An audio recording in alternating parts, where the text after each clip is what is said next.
Hello, everybody! Você está sem tempo e a prova de proficiência está se aproximando? Eu sou a Teacher Fabi e neste vídeo eu vou te explicar dois tipos de questões que geralmente caem nas provas. Vamos lá comigo? Bom, quem vem acompanhando os meus vídeos no canal já percebeu que eu tenho utilizado a mesma prova, então, né, para resolver diferentes tipos de questões. Eu estou utilizando essa prova da URGS de 2007/1, tá? Então, as duas últimas questões que faltam para que a gente possa terminar por completo essa prova são essas duas que eu vou te mostrar aqui. Em um vídeo, a gente falou sobre as questões que a gente pode resolver utilizando a técnica de scanning. Em outro vídeo, nós falamos sobre as questões que a gente consegue resolver com a técnica de skimming. Em outro vídeo, nós falamos sobre referentes. E hoje, nós vamos focar, então, em questões de gramática e tradução, ok? Então, vamos dar uma olhada na questão número 5 desta prova. Qual a alternativa que contém as traduções corretas na mesma ordem das expressões?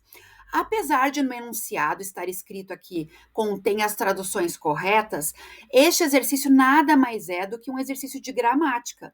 Porque para a gente poder traduzir corretamente essas palavras, a gente vai ter que entender no contexto da frase que papel elas desempenham, certo? Então, nós temos a palavra growing na linha 8, working na linha 24, adding na linha 25, weakening na linha 43, ok? Então, vamos dar uma olhada aqui nas opções que nós temos. Certo. Olhando de bate-pronto aqui, eu vejo que a primeira opção de growing ali é tudo muito parecido, ó, crescente, crescendo, aumentando, tá? Então, se a gente começar pelo growing, a gente vai perder tempo, tá? Então, se vocês olharem todas as opções ali, ó, de trabalho, trabalhando, é parecido. Já a última, olhem ali, ó, enfraquecendo, dizimando, repelindo, exterminando, por enfraquecer. Então, eu sugiro que quando a gente olhe para uma questão assim e a gente veja que as opções são todas muito parecidas, né? Mas tem uma ali que se destaca, que é um pouquinho diferente, a gente começa por essa então, tá? Então a gente vai começar tentando decifrar o que esse weakening quer dizer na minha frase. Bom, vamos dar uma olhada então de onde foi retirada esta palavra weakening, tá? According to Hans Heinrich Katz, a professor at the University of Halle in Eastern Germany, the bacterial toxin in the genetically modified corn may have altered the surface of the bee's intestines, sufficiently weakening the bees to allow the parasites to gain entry. Or perhaps it was the other way around. We don't know. Então, esta palavra weakening, o que é a primeira coisa que eu vou fazer? Se a prova for escrita, né? Se for uma prova física, eu já falei para vocês em outro vídeo. Então, qual é a primeira estratégia? A gente sublinhar, a gente usar um marca-texto, um lápis, uma caneta para a gente destacar essa frase, essa palavra no meio da frase, tá? Isso vai nos ajudar bastante. Então, peguei aqui, abri meu dicionário, vou procurar ali a palavra weak. Weak tá em rosa, lembrem que eu falei que esse dicionário, né, ele tem uma cor separada, uma cor diferente, aquelas palavras que são mais utilizadas. Só que não é bem a palavra weak que a gente precisa ali, né? Se a gente olhar embaixo em azul, está escrito weaken, tá? Eu sei que a minha palavra na frase tem um ing no final, tá? Mas calma aí, vamos devagar, tá? Então, weaken, o que significa weaken ali, ó? Significa diminuir, enfraquecer, tá? Então, pensem comigo aqui nessa frase, tá? Vamos ver ali. Sufficiently. Esse li a gente não viu ainda, né? Mas eu posso lhe dizer que quase todas as palavras que têm esse li no final, elas são advérbios. Esse li quer dizer um mente, suficientemente. Então, alguma coisa está acontecendo ali no meu contexto, suficientemente para acontecer alguma coisa relacionada às abelhas, tá? Ou então a fim de enfraquecer as abelhas, tá? Só que, se você tem um pouquinho que seja de conhecimento de inglês, você já deve ter ouvido falar que o ing no inglês é o nosso gerúndio, que é o NDO no final. Falando, fazendo, sorrindo, tá? Então, esse ing é o nosso gerúndio. Se a gente aplicar este ing na palavra weekend, que a gente já encontrou no dicionário como enfraquecer, ela vai ficar como enfraquecendo as abelhas, tá? Então, ali, ó, suficientemente enfraquecendo as abelhas, a fim de permitir que os parasitas entrem, ganhem entrada, né? Nos intestinos das abelhas, que foi o que a gente viu ali na frase anterior, tá? Então, se a gente sabe que o weakening é enfraquecendo, a gente volta lá para as nossas opções, tá? E olha só o que acontece. A gente já corta dizimando, repelindo e exterminando. Enfraquecendo e por enfraquecer, olha, já diria que enfraquecendo é a resposta certa, tá? Mas por via das dúvidas, e como esse vídeo tem o intuito, então, de lhe ensinar as estratégias, nós não vamos pular passos, tá? Nós vamos fazer passo a passo aqui para você entender, ok? Então, vamos manter aquele por enfraquecer por enquanto, tá? Então, vejam bem, se a gente começasse pela primeira opção ali, ó, crescente, crescente, crescendo, crescendo, aumentando, talvez a gente não eliminasse tantas opções assim. Como a gente viu que na última opção tinha coisas bem diferentes ali, a gente começou de trás para frente, tá? Vamos seguir aqui então. Vamos dar uma olhada na palavra working, então, ali, ó, working e adding, que estão ali no meio. Working pode ser de trabalho ou trabalhando, e adding pode ser acrescentando, aumentando, né, crescendo, tudo mais ou menos bem parecido ali, são sinônimos, né? Então, talvez o working que vai ser aqui importante para a gente definir, tá? Vamos lá. Diana Cox Foster, a member of the working group, told the Independent newspaper that researchers were extremely alarmed, adding that the crisis has the potential to devastate the US beekeeping industry. Então, olha só, encontrei no meu dicionário, inclusive a palavra com o ing. Olha só que legal. Tinha a palavra work e logo abaixo tinha working. Então, eu só coloquei aqui o extrato, né, que fala da palavra working, que é o que a gente precisa. O que que diz ali, ó? Working pode ser um adjetivo ou um substantivo no plural. Na nossa primeira opção ali tá ADJ, ó, adjetivo. Então, o adjetivo que trabalha, que trabalham. Então, ali, por exemplo, eu poderia dizer mães que trabalham, pais que trabalham, né? Se eu estivesse falando de uma população, eu diria que uma população que trabalha, uma população ativa, tá? Lá embaixo, ali na segunda também, está nos dizendo de trabalho, né? Que trabalha ou de trabalho, as condições de trabalho, o horário de trabalho. Já lá embaixo, olha só, working class. Tem a palavra working e tem uma palavra do lado, parecido com o meu exemplo aqui, ó, working group. Working class, working group. Como é que eu estou traduzindo aquilo ali, ó? Trabalhadora. Então, é a minha classe trabalhadora. Talvez aqui em cima seja o meu grupo trabalhador. Pode ser, tá? Mas de acordo com o contexto, ó, Diana Cox Foster, um membro do grupo trabalhador, do grupo que trabalha, do grupo de trabalho, o que faz mais sentido aqui? Um grupo de trabalho, um membro do grupo de trabalho disse, né, contou ao Independent Newspaper, ao jornal O Independente, né, que os pesquisadores estavam extremamente alarmados, né, falando uma citação de alguém. E logo em seguida temos o add.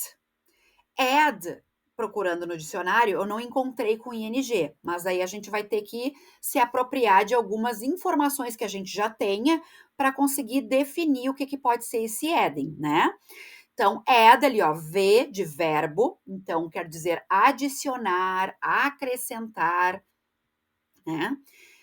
E a gente tinha visto antes, né, naquela outra palavra que a gente já tinha visto no outro slide, de weakening, a gente viu que o ing pode ser o gerúndio quando se trata de verbos, né. Nós não pensamos nesse gerúndio para o working, por quê? Porque o working a gente já viu que ele estava com a posição de adjetivo na minha frase. Aqui, como o wedding é possível que tenha função, o papel de verbo, eu posso cogitar a possibilidade, então, desse verbo estar no gerúndio, estar com o ing, estar no NDO, né? Adicionando, acrescentando, tá? Então, aqui, ó, eu posso dar uma olhada, passar os olhos rapidamente, né, em toda a explicação desse ed, e eu não vejo nada com ing ali. Eu vejo um adj lá embaixo, ó, um adjetivo com added. Se tivesse ed ali, poderia ser um adjetivo, mas não é o nosso caso. Então, vamos ficar com o verbo aqui. Então, de novo, ó, vamos traduzir ali antes da vírgula.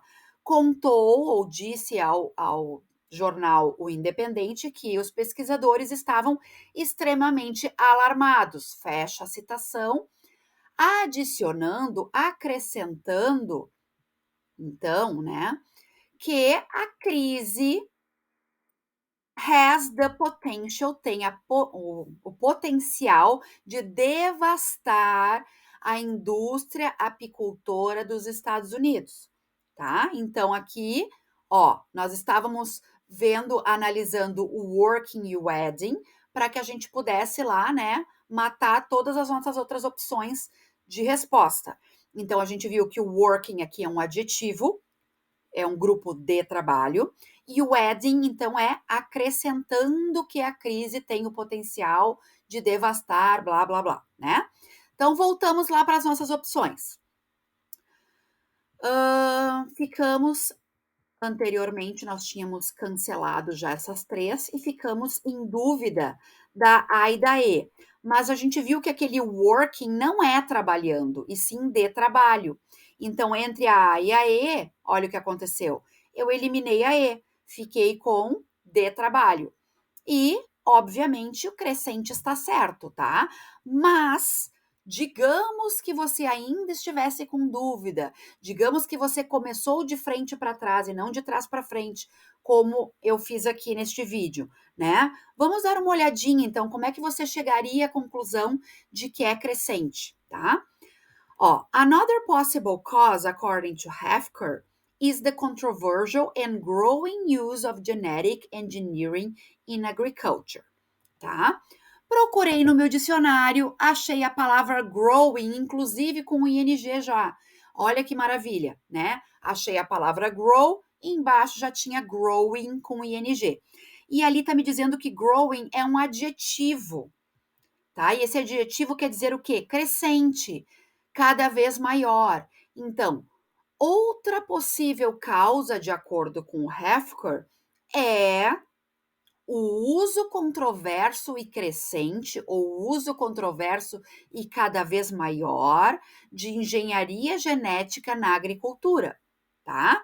Então, aqui nós, com certeza, né, sabemos que a resposta é a letra A, porque é crescente de trabalho, acrescentando e enfraquecendo. Viram? Então, aqui, claro, que com o propósito de estudo, eu estou te mostrando todas as dicas, mas no dia da prova, depois que você treinar bastante esse tipo de questão, esse tipo de técnica, vai ser rápido. Você vai bater o olho, vai ver qual delas que está apresentando uma maior discrepância entre as alternativas, vai começar por aquela e vai eliminando super rápido, tá? Então, ó, nossa resposta correta é letra A. Agora, esta questão aqui é ótima, gente, bem tradução mesmo, ao contrário da primeira, que essa tradução estava mascarada por uma gramática aí, aqui é um traduza em bom português as frases que seguem. O que quer dizer esse traduza em bom português? Eu não posso traduzir ao pé da letra, ou seja, não posso traduzindo palavra por palavra de jeito nenhum, e também não posso ficar viajando demais aqui e pensar: eu acho que essa frase quer dizer isso aqui, então é isso aqui. Não, traduzir em bom português é: vamos parte por parte entender as palavras que estão nessa frase e dentro daquela frase ver qual seria a ordem melhor, a ordem mais plausível para que essa tradução seja feita, ok? Ok, olhem só. As far back as 2005. Eu geralmente gosto de ir até a vírgula, até o ponto e vírgula, até o ponto ou até os dois pontos, para conseguir ir por partes, mas não tão em partes assim, tá? Então, as far back as 2005. Se nós procurarmos no dicionário far, nós encontraremos longe. Se nós procurarmos as far, a gente vai procurar tão longe. As far as, tão longe quanto. Esse back me diz para trás, algo que ficou para trás.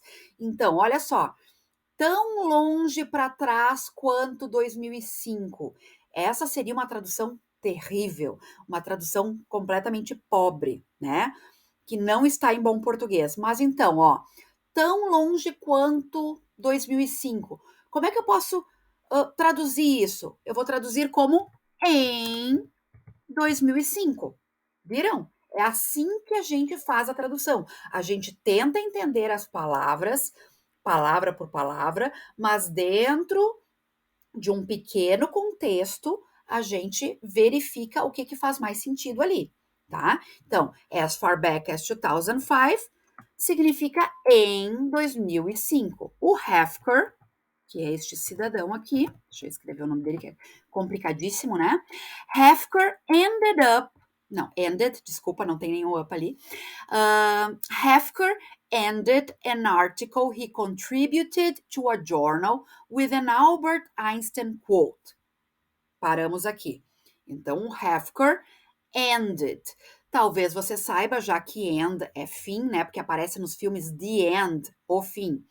Mas então, é o verbo terminar e com aquele ed no final, significa o quê?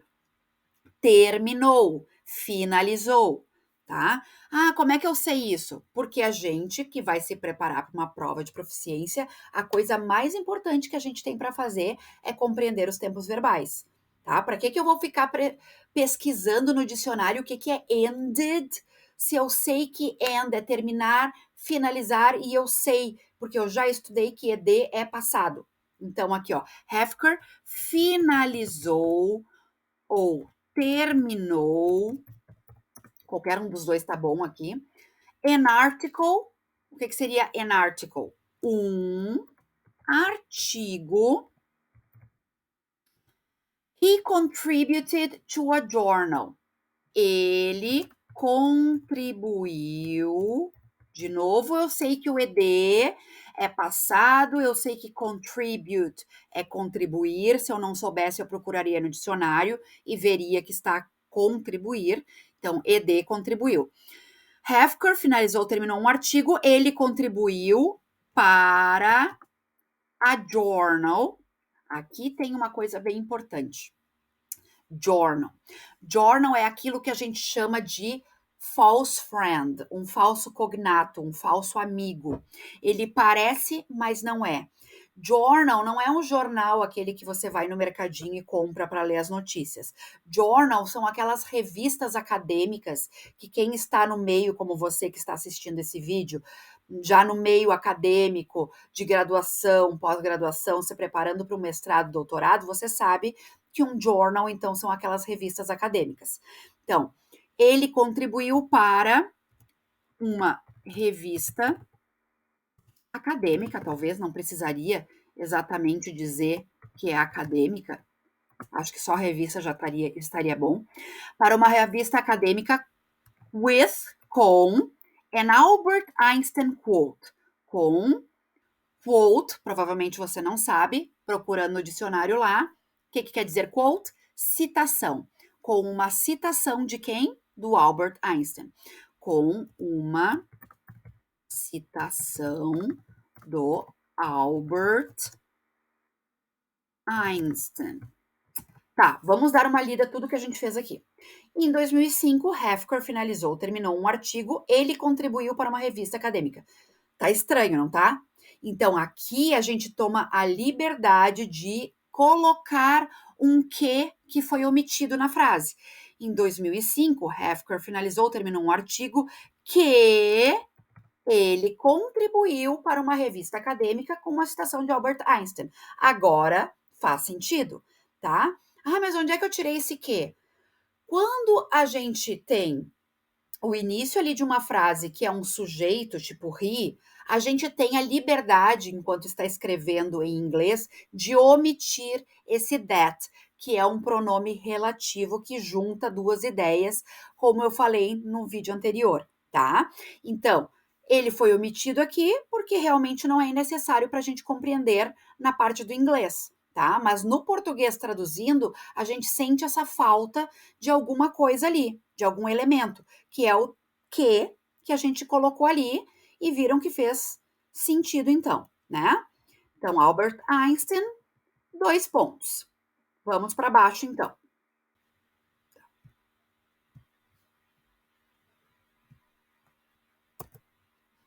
Ok.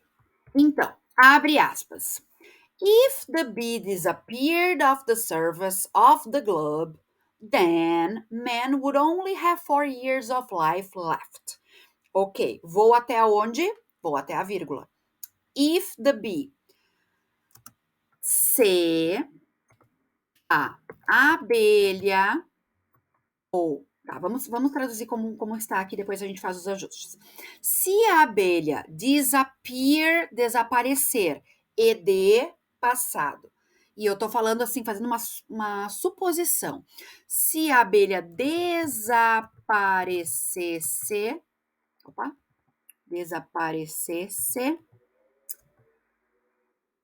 off. Off seria tipo um fora, tá? Vamos manter isso, não faz o menor sentido, mas ok. Fora a superfície do globo, vírgula. Se a abelha desaparecesse fora a superfície do globo, vamos fazer nossos ajustes aqui. Se a abelha desaparecesse da superfície do globo para fora da superfície, né? Mas então, ó, vamos fazer a nossa adaptação aqui. Isso é o traduzir em bom português. Se a abelha desaparecesse da superfície do globo, vírgula, then, então, homem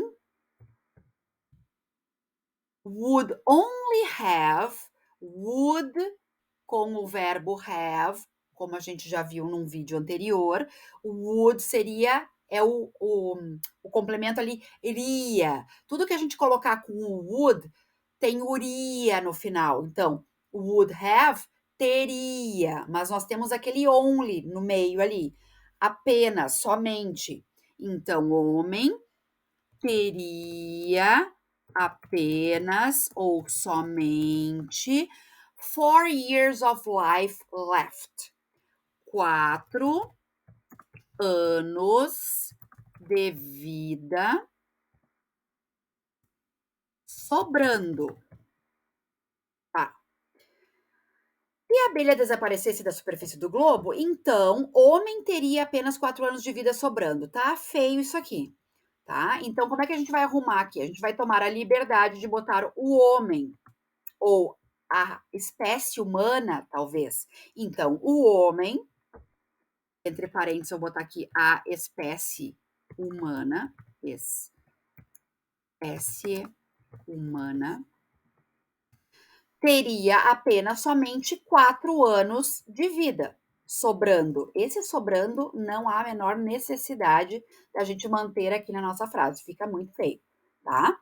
Tudo bem. Vocês poderiam ter procurado lá, né, no dicionário, e o left vai aparecer várias coisas, vai aparecer esquerda, né? Mas de qualquer maneira, teria somente 4 anos de vida esquerda, não faz o menor sentido, né? Então a gente já cortaria essa palavra de primeira, assim. Então o sobrando até poderia fazer sentido aqui, mas fica feio. Então, tomamos a liberdade de cortar isso aí. Ok, seguimos então.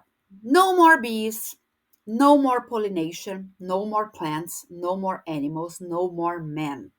Então, toda essa frase aqui tem o mesmo tipo de gramática, digamos assim, né? O que que seria no more? Não mais.